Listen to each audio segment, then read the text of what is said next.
we are going to sing the alphabet, okay? So, here we go. Are you ready? I'm going to be looking for mouths moving. All right. Here we go. Aleph, Bet, Vet, Gimel, Dalet, Hey, Vav. Good. Stop. And that was our new letter today, was Zion. All right. I want you all to stand up for a moment for me, and we're going to do a little review. Okay, and you won't have to sit down if you missed the question or anything. Do you remember when? Do you remember when the letter Bet that looked like this was in front of a word? What did it do? It could act as a prefix. It could be the word in, like in Bereshit, and it was the first letter Bereshit. Okay.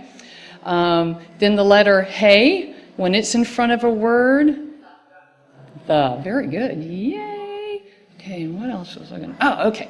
And then you remember the sixth letter, you're a Vav, and you represent man, and Vav did have a little bit of a, hair lick going out to the side. So I want you to stand here and act like you're a Vav, and what sound does the Vav make?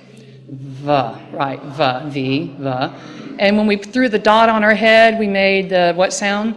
O, and when it went to our stomach, ooh, you got it. All right, you can be seated. Thank you for participating.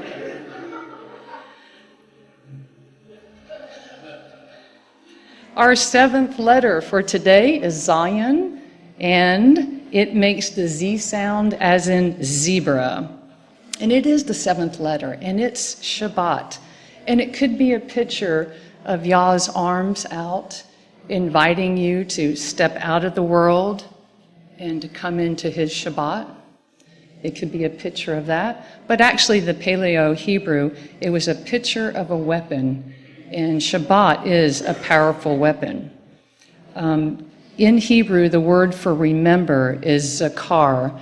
And so the Lord spoke to the people of Israel and said, remember the law of Moses. And that word remember starts with this letter. And so he is telling us to remember. What does Ephesians tell us? What is our weapon? It is the word, right? It's a spiritual battle. So it is a powerful weapon, our Shabbat. In today's world, we think of the word, of us following the word, whether we obey it or disobey it. And in the old ancient Hebrew times, they would say to Shema the word. And that, Shema. PJ says it all the time. Guard it and protect it. Don't throw it on the ground and trample on it. And so that's their picture of when, instead of obeying and disobeying. Okay, our eighth letter. My memory's failing me, but we can move on to the eighth letter. Oh, I know what I was going to say too. To watch this letter, because it looks similar to what? What was the letter you were standing up for and representing? The Vav, right? And the Vav only has one little tittle going off to the side, whereas Zion has, I always say Zion, it's not Z-I-O-N, it's Z-A-Y-I-N, Zion. It goes off to the left, the tittle goes to the left and to the right. It's almost like also Shabbat, as you think about what God has done for you for the past week, answering prayers, his presence, bringing you peace. And then the other arm is going forward into your new week with prayers. But I wanted to point out it's real easy to get those two letters mixed up because they look real similar. Nick, if you got a sec, you can flip to the next letter.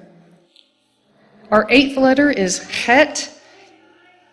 It represents a doorway. It looks very similar to Hey, and Hey's on the right. And remember, never mind. Hey is on the right, and see how it has a little open space? Our new letter on the left is Het.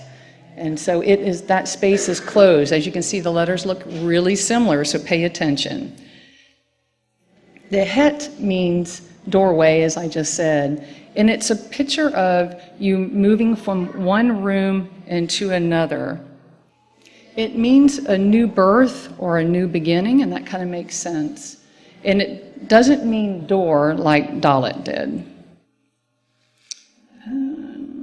I think that's all my little memory remembered, so Shabbat. Shalom.